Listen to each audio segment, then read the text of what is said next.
Assalamualaikum warahmatullahi wabarakatuh. Halo semuanya, apa kabar? Semoga dalam keadaan sehat-sehat semua ya. Baik, berjumpa kembali dengan saya Ibu Ayu Puspita Endasari pada mata kuliah perkembangan peserta didik. Nah, untuk kali ini materi yang akan kita bahas mengenai faktor yang mempengaruhi pertumbuhan dan perkembangan pada peserta didik. Nah, kira-kira apa saja yang ada dalam teori ini? Mari kita simak saja langsung video selanjutnya. Faktor-faktor yang mempengaruhi pertumbuhan dan perkembangan manusia.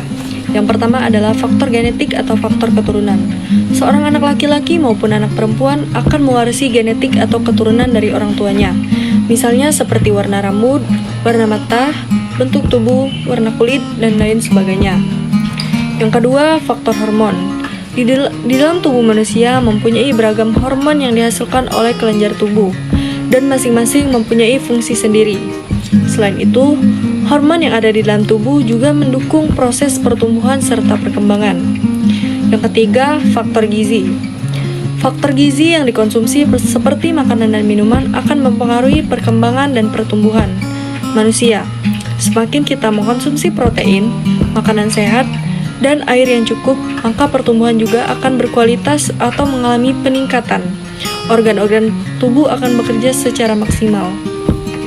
Yang keempat, faktor lingkungan. Peran lingkungan dalam pertumbuhan dan perkembangan manusia akan memberi dampak positif, seperti cara mengatur emosi saat bersosialisasi, adanya dukungan kemajuan teknologi, rumah tangga, serta perekonomian. Yang kelima, olahraga atau kesehatan.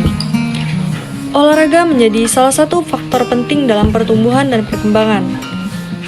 Kekuatan otot dan tulang saat berolahraga akan tumbuh dengan baik, serta sistem imun di dalam tubuh dapat terhindar dari berbagai macam penyakit. Yang keenam, faktor pendidikan. Untuk menunjang perkembangan manusia, peran pendidikan sangat penting.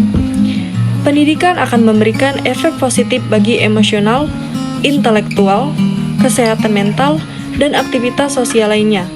Selain itu, pendidikan juga menjadi wadah untuk membimbing proses kedewasaan. Hukum-hukum pertumbuhan dan perkembangan. Menurut Santoto 1993, terdapat dua hukum pertumbuhan, yaitu hukum Cephala-Caudal dan hukum Proximo-Distal. Hukum Cephala-Caudal yaitu pertumbuhan dimulai dari arah kepala menuju ke kaki. Sedangkan hukum Proximo-Distal yaitu pertumbuhan berpusat dari daerah sumbu atau proximo ke arah tepi atau distal. Selanjutnya yaitu hukum-hukum perkembangan. Hukum perkembangan terdiri dari yang pertama, hukum tempo perkembangan. Hukum tempo perkembangan bermakna berlangsungnya perkembangan individu yang satu tidak sama cepat atau lambatnya dengan individu yang lain. Yang kedua, hukum irama perkembangan.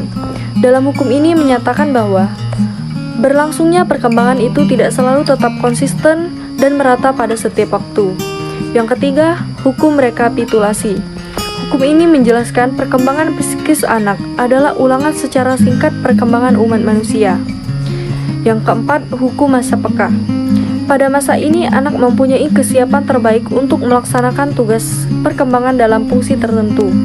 Oleh karena itu, harus dilayani dan diberi kesempatan sebaik-baiknya untuk menjalankan fungsi tersebut. Yang kelima, hukum True-Zalter atau masa menentang.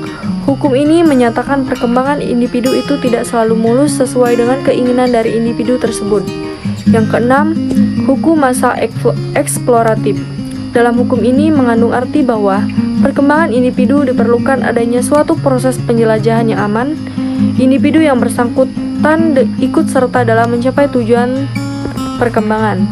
Yang ketujuh, hukum pertahanan diri, yakni suatu respon dalam bentuk sikap atau perilaku individu dimunculkan ketika dirinya merasa mendapat stimulus yang tidak sesuai atau tidak menyenangkan.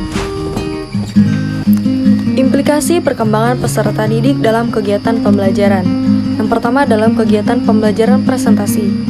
Yang pertama yaitu melatih kemampuan berpikir kritis, meningkatkan keaktifan peserta didik, mengasah kemampuan berkomunikasi lisan.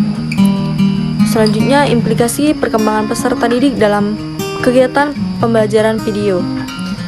Yang pertama, pesan yang disampaikan cepat dan mudah diingat. Yang kedua, mengembangkan pikiran dan pendapat para peserta didik. Yang ketiga, mengembangkan imajinasi. Yang keempat, mampu berperan sebagai storyteller yang dapat memancing kreativitas peserta didik dalam mengekspresikan gagasannya. Yang terakhir, modul. Yang pertama, memungkinkan siswa untuk mempelajari tiap materi yang dengan durasi waktu yang lebih lama sehingga siswa dapat menemukan pemahamannya sendiri meski tanpa pengawasan guru di kelas. Yang kedua, modul dirancang sedemikian rupa sehingga siswa dapat memahaminya dengan cara mereka sendiri. Nah, itulah tadi video pembelajaran mengenai faktor yang mempengaruhi pertumbuhan dan perkembangan pada peserta didik. Saya harap semuanya dapat mengerti dengan apa yang sudah dijelaskan pada video pembelajaran tadi. Sampai berjumpa di video selanjutnya. Assalamualaikum warahmatullahi wabarakatuh.